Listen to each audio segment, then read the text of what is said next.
Dali and I, The Surreal Story, by Stan Lauryssens, narrated by William Dufris.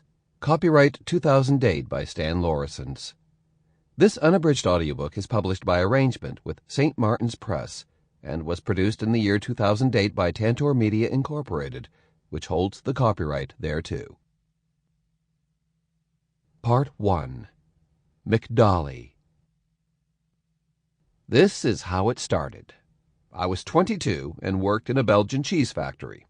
I'm not a poet and I can't sing, yet I wrote poetry and sang in a rock band at night, while I spent my days in the underground cold store, making holes in wheels of Emmentaler cheese.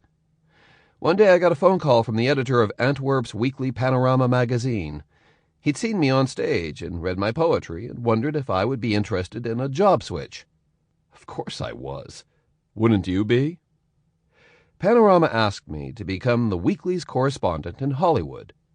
In an attempt to boost the magazine's circulation and sell more printed paper, the editors had hit upon the idea of splashing the finest film stars of the day, a very young Al Pacino, Faye Dunaway, Robert Redford, Barbra Streisand, Paul Newman, on the cover. As I understood it, I had to interview the Pacinos and Dunaways of this world, then and there in Hollywood. Would you have hesitated a single second? I didn't. I'd made enough holes in Emmentaler wheels. I immediately quit the cheese business and signed my contract as the magazine's correspondent in Hollywood. There was one problem, though. Panorama didn't have the necessary funds to send me to California. We worked out a compromise. They gave me an old desk, a chair, a manual typewriter, a stack of Variety and Hollywood Reporter back issues — this was the early 70s, well before the Internet and Google — and a pair of scissors with a pot of glue, and asked me to cook up, invent, fabricate, or dream up interviews that would read as if I wined and dined with the stars of the silver screen every day of the week. Instead of languishing next to my swimming pool on Melrose Place, I would be slaving under the leaking roof of an editorial office in an Antwerp back street. I was good at my new job, and for years I fabricated live interviews and wrote glamorous cover stories about leading ladies, Barbara Hershey, Karen Black, Anita Ekberg, and Anne Bancroft, as well as actors like Nick Nolte and Robert De Niro, among others. Week after week I found my name on the printed page under the pumped-up byline, "From Our Man in Hollywood," which pleased me enormously. One week I concocted a story about Kojak. The week after that I fantasized about Salvador Dalí. Though not a movie star, Dali was as famous as Kojak and had more facial hair. This is how I did it. I collected exhibition catalogs, old Life and Paris Match articles, Reuters dispatches, and second-hand art books, and hit upon the idea of situating Dali in Hollywood, where he was helping Walt Disney create the most scandalous and scabrous animated porn cartoon ever. Or so I had people believe. It was all fiction and fantasy and a figment of my imagination. Dali looked good on the magazine's cover, in close-up, rolling his bulging, fishy eyes. His famous waxed mustache had never been in better shape. To see which covers and which film stars were the best sellers, I regularly made the rounds to newsagents and booksellers that had the magazine on display. I soon learned that, on a cover, a female star is superior to a male star for sales. Mia Farrow beats Woody Allen and Ally McGraw beats Steve McQueen, while a blonde female star far outsells a dark-haired beauty. Faye Dunaway and Farrah Fawcett beat Liza Minnelli and Audrey Hepburn 10 times over. But the biggest surprise was still to come. To my amazement, the balding, mustachioed, wrinkled Salvador Dalí, weary with age, far outsold superstars Warren Beatty, Raquel Welch, Ursula Andress, Dustin Hoffman, Woody Allen, and even Elizabeth Taylor, the all-time beauty queen. That's when I got my first lesson in life. Dali sells. Another unexpected phone call. The president of Money Management Counselors urgently needed to see me. 7 o'clock sharp. No discussion. I knew that MMC was the brainchild of an American financier who, all through the 60s, sold bonds to American soldiers stationed in Germany. Other MMC investment branches included works of art, diamonds, and real estate in Dallas and Canada. I had never met a president, so I agreed to meet him at the Century Center Hotel in the dining room right at 7. As could be expected from the president, any president, of a multi-million-dollar company, he was already spooning heaps of beluga caviar on buttered toast when I arrived at his preferred table. A waiter in evening dress brought me an ivory spoon, butter, some very thin slices of lemon, an extra rack of white toast, and half a kilo of choice caviar. The president told me he was a financier. He was also a playboy. He was restructuring his company's art investment branch. "It's all about making money, and I'm fed up with all these con artists trying to fool the art world," he said. "I want you to run our fine art investment branch and supply our wealthiest clients with the finest artworks available." "Why me?" I asked. "I know nothing about art." "You know Salvador Dalí," the president replied. "You interviewed him in Hollywood, didn't you? Boy, oh boy, that was one hell of an interview." Then and there I got my second lesson in life. Anyone, even presidents, can be taken for a ride. From one day to the next, I became an art consultant and investment broker. I couldn't believe my luck. My job description was simple: talk as much cash as I could out of the greedy suckers of this world. I read, I studied, I traveled to Sotheby's and Christie's in London and New York. I bought my first Dali in Paris, a 1937 futuristic ink drawing representing what looked like a mass of swirls and ovals or fried beans. I didn't ask for a certificate of authenticity. Supposedly, the drawing had been commissioned for American Weekly, a rather famous magazine in the 40s, and I sure as hell didn't check the credentials of the snooty gallery owner who sold it. For all I knew, there might have been a warrant out for his arrest.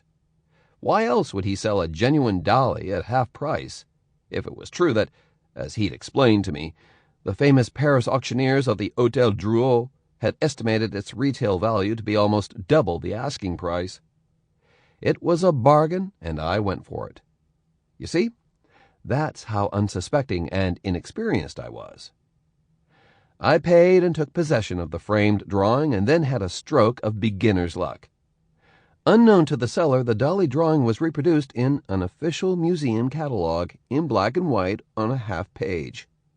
The next day I tripled the price I had paid for it, hung the swirls and ovals and fried beans on the wall in my brand-new executive office in the President Building in Antwerp, and although I had never actually done this before, I sold the drawing to the first art investor who walked through the door.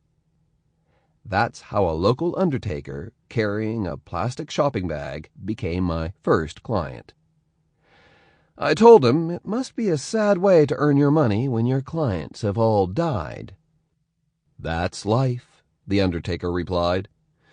"Today you're on this side, tomorrow you may be on the other side. A dead person is a wooden plank, and I'm the carpenter. I plane and polish, and when it looks more or less decent, I bury the plank. If you think of it, the deceased are not my clients.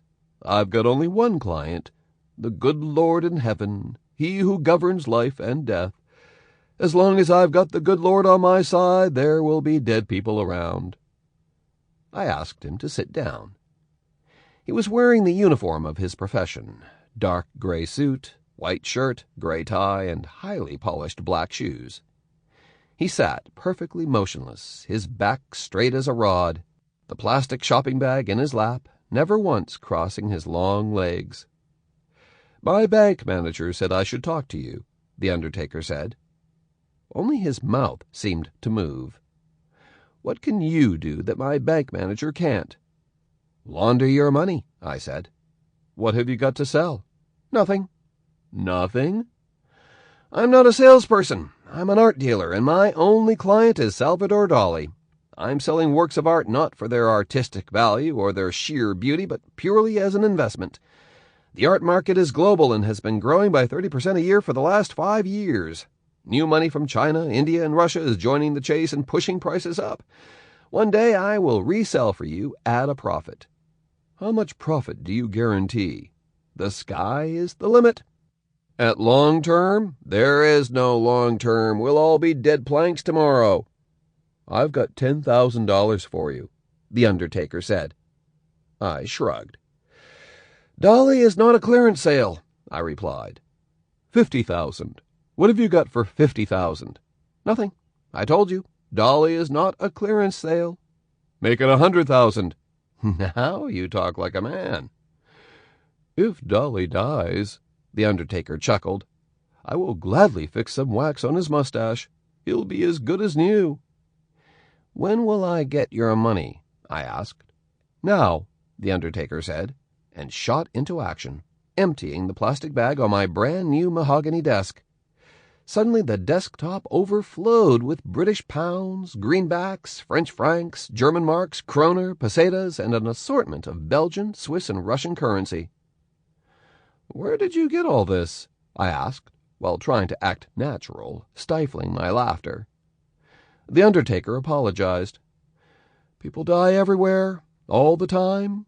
Being in the service of the good Lord in heaven is an international business, you know," he replied, and briskly walked out, carefully clutching his little Dali masterpiece. So began my introduction to the world of art. My first sale had come so easy to me, no effort at all. Beginner's luck. I thought I would be on a high for weeks. The scene in my brand-new office reminded me of the title of a Woody Allen film I had seen a few years previously, Take the Money and Run, a classic presented as a documentary on the life of an incompetent petty criminal called Virgil Starkwell, played by Woody Allen. I felt like an incompetent petty criminal myself. I had taken the money, but now that it was time to run, I didn't run. Though I was unsure of the morality of what I had just done, bluffing the undertaker out of his hard-earned cash, my MMC president was delighted. He shot me a wide smile. Next day he took me to his own personal tailor, who fitted me with a custom-made suit while enjoying an afternoon coffee. "You're a natural, Stan. Fantastic!" the president exclaimed. I'm puzzled. Why do these rich people buy art? I asked. To beautify their lives? Fuck beauty. To add to their cultural prestige? Don't make me regret hiring you, Stan.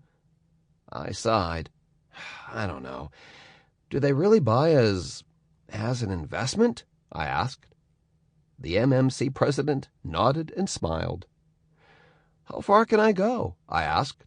The only limit to what you can charge is what the buyer is willing to pay, the president told me. If you're good, there's no price limit. None. Rich people need to flaunt their wealth without appearing to be vulgar. I mean, they can't hang their cash on the wall, can they? Always remember that A, rich men respect you when you don't bullshit them, B, the wives are your secret weapon, and C, don't show pity. Take the money without remorse and take as much as you can. Always remember that every great fortune in the world is built on a life of crime. Okay, time to go to work, I said. The MMC president cocked his head. Now we're talking. I need more Dali paintings, I said resolutely. Easy come, easy go. I pocketed the undertaker's money, and smartly dressed in my new clothes, I hired a private plane and flew to London. A small Dali oil on paper, titled Don Quixote, was pictured in a Sotheby's sales catalogue. It represented a man stepping out of the ocean, foaming waves sloshing around his legs. He didn't have a torso. He had a ship's mast and bulging sails instead. Why it was called Don Quixote was a mystery to me. I told you I was simple-minded. I relied on the sales catalogue and took it for granted that the oil on paper was a genuine Dali stage design for the Mad Tristan ballet that opened in New York in December 1944. At the famous auction house in New Bond Street, there was a packed sales room, but no hands or sales paddles went up. No one was bidding but me. In the end, I paid starting price for what I thought was a charming little gem. The hired plane, a Cessna if I remember well, had been waiting for me at London Airport. I tucked the Dali under my shirt and walked through Her Majesty's Revenue and Customs. Back in my mahogany and leather office, I displayed the oil on paper in exactly the same spot where Dali's fried beans had, with a little help from the good Lord in heaven, brought me such good luck. It wasn't long before the next investor knocked on my door and walked in, flush with money. He had big, ruddy hands. To me, his hands looked as if they'd been soaked in hot, soapy water for a week or two, and came to the meeting wearing white rubber boots and a white apron sprinkled with blood. He told me he had started off as a small-time butcher, and although he now owned a nationwide chain of butcher shops, he still loved hacking and sawing dead carcasses to steaks and cutlets. "I make so much money that it fills my Chinese vase to the rim," he said. "A Chinese vase?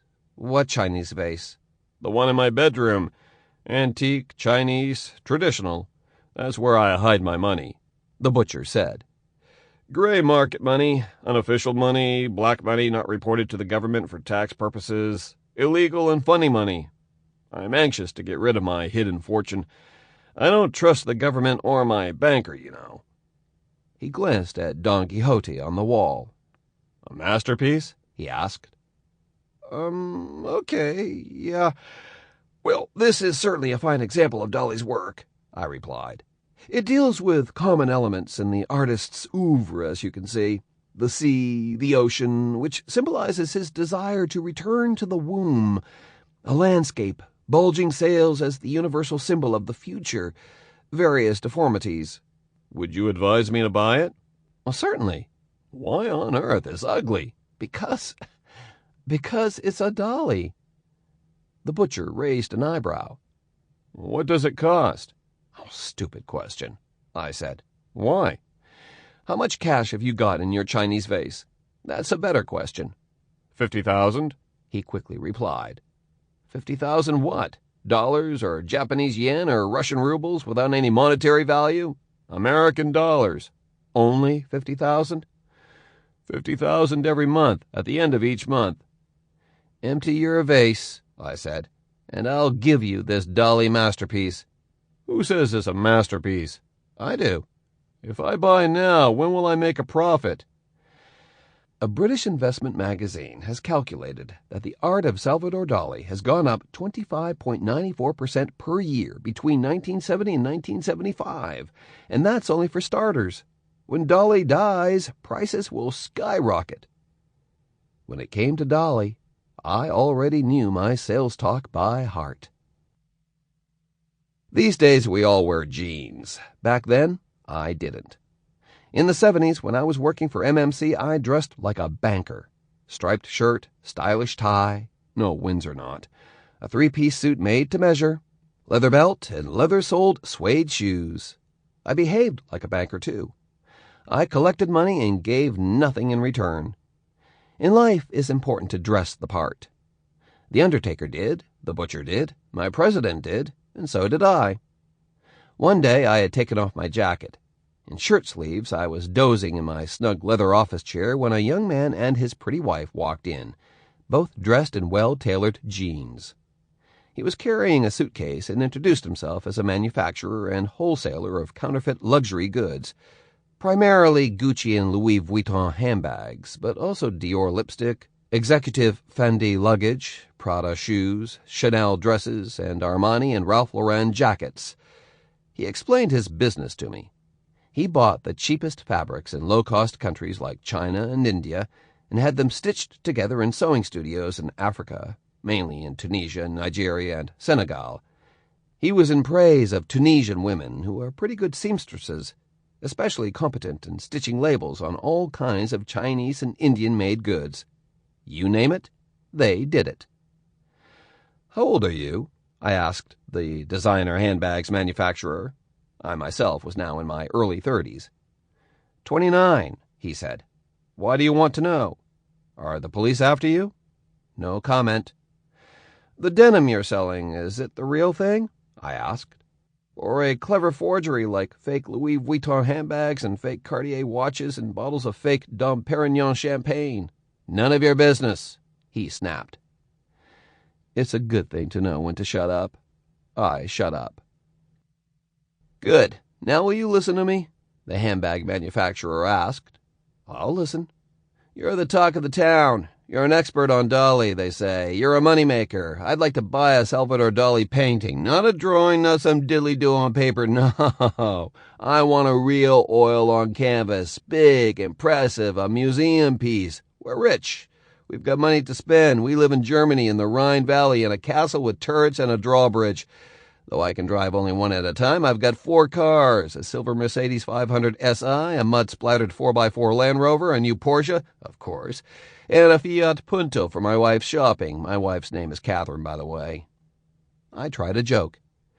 If you're as rich as you say you are, I said, you should buy Catherine a golden carriage drawn by 4 white horses instead of a Fiat Punto. They didn't laugh. They didn't even smile. Catherine was blonde. An ice queen, I thought. What have you got to sell? The handbag manufacturer asked. I sighed. I didn't have a Salvador Dalí oil on canvas. I didn't have a Dali drawing or some diddly-do on paper either. We'll reverse roles. What have you got to pay? I replied. $1 million in cash.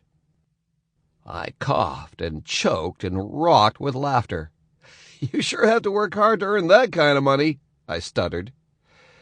My dear friend, the handbag manufacturer replied, working never earns you any money. To make it rich, you have to be a smart-ass. Well, Catherine said suddenly, have you got a $1 million Dali for me? A client is a client. Never turn him away. I was sweating and racking my brain. Well, what are you waiting for? The beauty queen asked again. Show me your money, I said. The 29-year-old snapped his suitcase open and spread an enormous amount of bundles on my desk, each one hard as a brick and held together with rubber bands. Some fell from my desk and dropped on the floor. Each brick contained hundreds of brand-new $100 banknotes in U.S. currency and even some frayed $1,000 bills.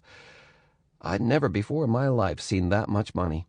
I'd never seen a $1,000 banknote either. In all honesty, I must have looked like someone who was hypnotized by a hissing cobra. I started shaking all over. I went cold inside.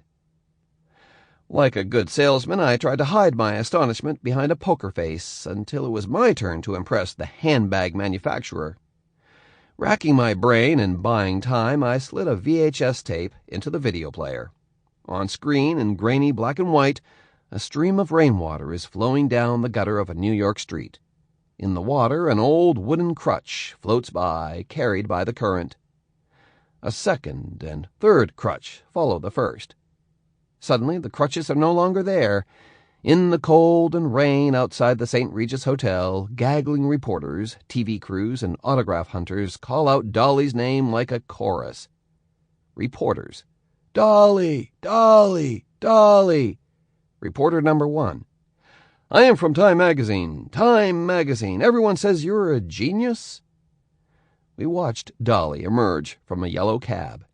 In his 60s, as flamboyant and outrageous as ever, wearing a gold lame jacket under a giraffe-skin fur coat and carrying his familiar gold-plated cane, his famous mustache waxed to pinpoints. As always, there is the familiar upturned twist in his mustache. Otherwise, he feels naked, like a woman without makeup, as he used to say. Dali got on his knees, in the gutter, and made the sign of the cross, his head bowed. Only then did he get up and address the waiting TV reporters and newspapermen while flashbulbs were going off. Salvador Dalí. Dali is no more a genius than Dali. Reporter number 2. You compare yourself to God? Salvador Dalí. If Dali was God, there would be no Dali, and that would be a tragedy. Reporter number 3. Some people say you make a mockery of modern art. Salvador Dalí. You wish Dali to give you his autograph so you can sell it? Reporter number 4. What are you working on? Salvador Dalí. At last someone asks. Dali will tell you. The world's largest penis. Reporter number 1. That's news. Salvador Dalí. Of course it is. There is a universal fixation on penis length. Every penis is too short, and no penis in the world is as good as a dildo. Therefore, Dali will build the ultimate penis constructed of nylon mesh with a diameter of approximately 2 meters. Reporter number 2. How long will this penis be? Salvador Dalí. Dali intends his penis to circle the planet. Reporter number 4. How will you get your penis across the oceans? Salvador Dalí. Same way they lay telephone cable.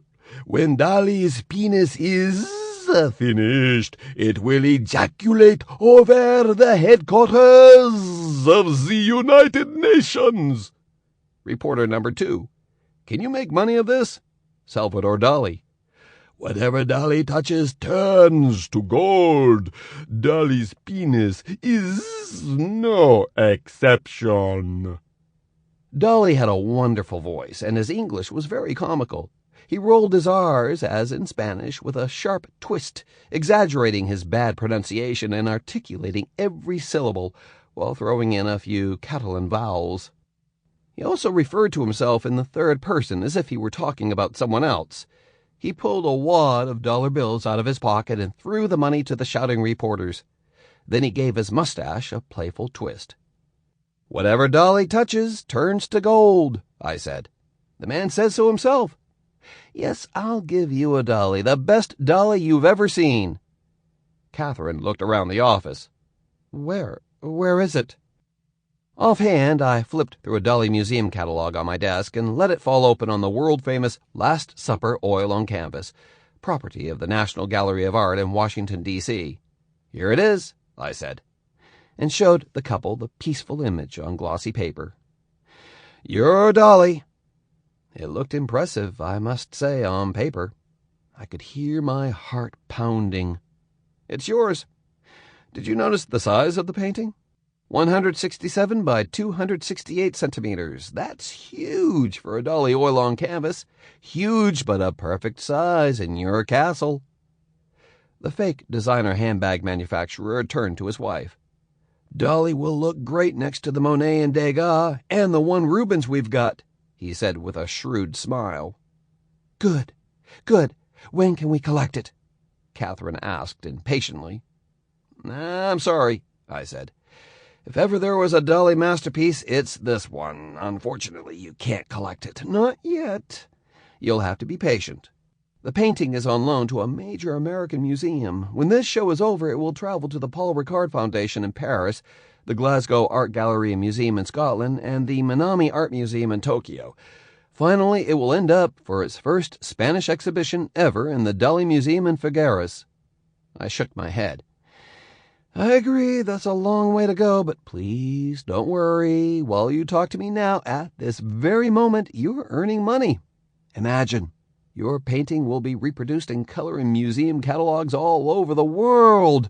The International Herald Tribune and Le Monde and Iwate Nichi Shimbun in Japan will write about it and praise its beauty. It will be on TV everywhere. Hundreds of thousands of art lovers will have seen and enjoyed it. You pay $1 million now. By the time the international exhibitions are over, the value of your Dali will have tripled. They looked at each other in disbelief.